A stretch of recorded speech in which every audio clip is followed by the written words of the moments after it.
ఏదో ఆలోచనలో కూర్చున్నాను. ఇంతలో ఫోన్ మోగింది. ఆ ఫోన్లో చెప్పిన విషయం అమ్మతో చెప్పాను. అమ్మ ఒప్పుకోలేదు. ఆనందపడాలో బాధపడాలో అర్థం కాలేదు. తెల్లారైంది. ఫస్ట్ టైం ఇంట్లో నుండి ఎవరికి తెలియకుండా పారిపోయి వచ్చాను. వైజాగ్ అని మాత్రమే తెలుసు.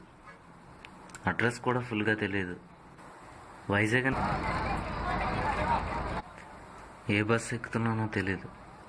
కనీసం ఏ బస్సులో వెళ్తున్నానో కూడా తెలీదు.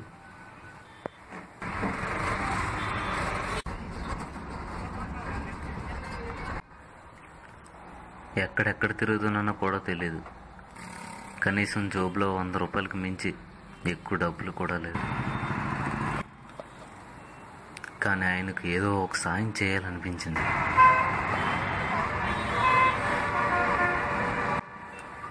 ఆ సంకల్పమే నన్ను గమ్యాన్ని చేర్చింది. ఇంతకీ నేను అనుకున్న సంకల్పం, చేరిన గమ్యం ఏంటో తెలుసా? జనసేనకి హెల్ప్ చేయాలి, జనానికి మంచి చేయాలి.